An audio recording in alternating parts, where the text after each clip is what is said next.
మనకండి ఈరోజు మనం మాట్లాడుకునేది విజయ్ గారు ఎంకే పార్టీ అధినేత, అలాగే అన్న డిఎంకే, ఈ రెండు కలిసి వచ్చే నెక్స్ట్ ఇయర్ ఎలక్షన్ జరుగుతుంది. దాంట్లో పోటీ చేసే అవకాశం ఉంది. బీజేపీ కూడా కలిస్తే కావచ్చు. ఎట్టి పరిస్థితుల్లోనూ స్టాలిన్ ఓడించాలని నరేంద్ర మోడీ గారి ప్రభుత్వం చూస్తుంది. ఎందుకంటే సనాతన ధర్మం లేదు, ఏమీ లేదు అన్నారు వాళ్ళ అబ్బాయి. కానీ వాళ్ళు దేవుని నమ్మరు. స్టాలిన్ కానీ కరుణానిధి కానీ దేవుని నమ్మరు. అలాగా ఎందుకంటే అక్కడ ప్రాంతీయ పార్టీలే హవా.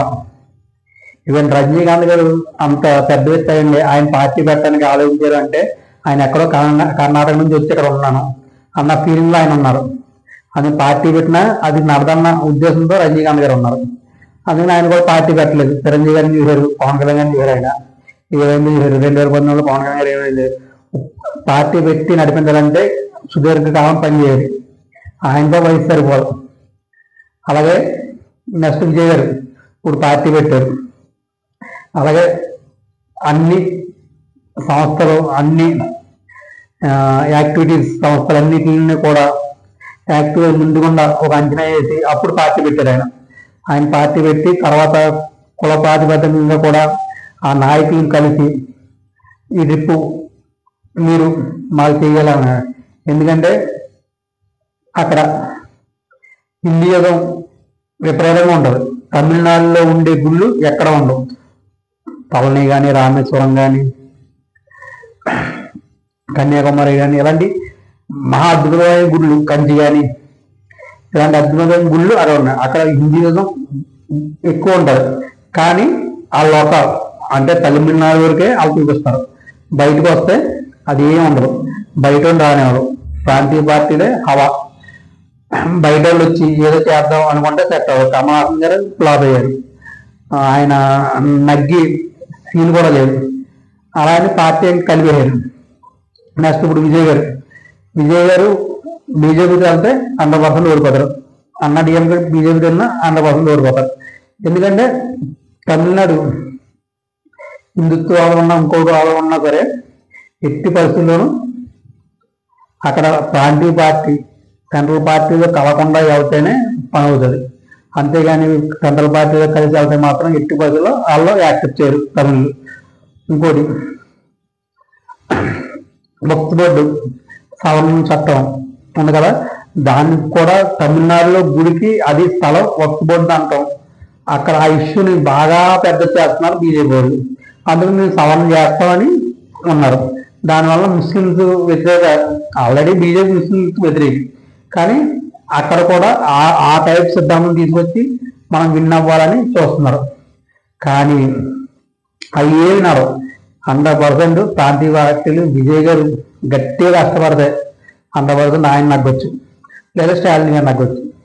మ్యాక్సిమం మమతా బెనర్జీ అదే వేరు. ఎందుకంటే మమతా బెనర్జీ గారు కూడా ఎక్కువగా నరేంద్ర మోడీ గారిని బీజేపీ గారిని వ్యతిరేకిస్తారు. కానీ రేపన్న రోజున అక్కడ బీజేపీ వచ్చే అవకాశం ఉంది. కానీ ఎందుకంటే కొంచెం పుంజుకుంటుంది పశ్చిమ బెంగాల్లో. కానీ ఆ వేలో మాత్రం తమిళనాడు మాత్రం జరగదు. ఎందుకంటే తమిళనాడు పక్కాగా ప్రాంతీయ పార్టీలు హవా. ఏపీలో కూడా ప్రాంతీయ పార్టీలే. వాళ్ళకి బీజేపీ వాళ్ళు ఈ ప్రాంతీయ పార్టీలు పట్టుకునే వెళ్ళాలి తప్ప వాళ్ళు సొంతంగా వెళ్ళి గెలిచి సినిమా ఏమి ఉండదు ఏపీలో కూడా. అలాగే నెక్స్ట్ తమిళనాడుకి వచ్చేటప్పుడు మాత్రం స్టాలిన్ గారిని ఓడించాలని బీజేపీ పవన్ జరుగుతుంది.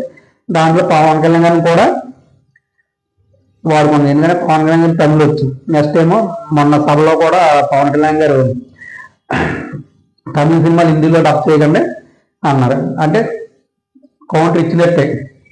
హిందీ వద్దంటున్నారు.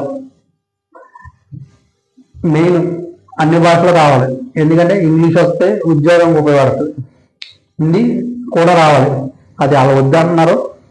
కానీ ఇలా ఇస్తా అంటున్నారు, చేపిస్తా అంటున్నారు. అలాగే ట్యాక్స్ ఎక్కువ కడుతున్నా అన్న ఉద్దేశంలో కూడా తమిళనాడు ఉంది. మాకు 42 పైసలు వస్తుంది. ఇవన్నీ ఆల్రెడీ తమిళ మాత్రం ప్రాంతీయ పార్టీలనే లైక్ చేస్తారు.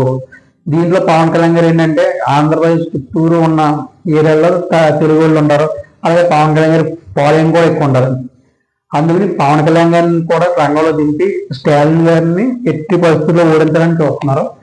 బట్ అది ఏమవుద్దో నెక్స్ట్ ఇయర్ మార్చి నెలలోనో ఏప్రిల్ నెలలోనో ఎలక్షన్స్ ఉన్నాయి, మీరు చూడాలి. ఎందుకంటే గట్టి నాయకుడు అంటే స్టాలిన్, దాని తర్వాత విజయ్ గారు కానీ అన్నడిఎంకి తగ్గులేదు. ఏమన్నా గట్టిగా కష్టపడితే మాత్రం స్టాలిన్ గారు వస్తారు, విజయ్ గారు వస్తారు, స్టాలిన్ గారు ఓడిపోతారు. కానీ ఓకే అభివృద్ధి సంక్షేమం అన్నీ కూడా కరెక్ట్గానే ఉన్నాయి అంటే మాత్రం మళ్ళీ స్టాలిన్ గారు వస్తారు, విజయ్ గారు ఓడిపోతారు. కానీ పార్టీ పెట్టారు, అక్కడ మత పిచ్చి ఎక్కువ ఉంటుంది, కుల పిచ్చి ఎక్కువ ఉంటుంది. ఏపీలో కన్నా కుల పిచ్చి ఎక్కువ ఉన్న రాష్ట్రం అది. ఎందుకంటే అక్కడ సినీ యాక్టర్ ఫ్యాన్స్ మాత్రం పీక్ స్టేజ్లో ఉంటారు. వాళ్ళు ఏ సినిమా అన్నా సరే, రజనీకాంత్ గారు కానీ, విజయ్ గారు కానీ, కమల్ హాసన్ గారు కానీ, ఎవరన్నా సరే, ఏ పెద్ద హీరో అన్నా సరే విపరీతమైన ఫాలోయింగ్ ఉంటుంది. అందుకని ఎలా వెళ్ళాలని ఆలోచన ఉంది. ఎట్టి బదుల్లో స్టాలిన్ గారిని ఓడించేద్దామన్న ఉద్దేశంగా మాత్రం ఈ ప్రభుత్వం ఉంది. చూద్దాం ఏమవుతుందో.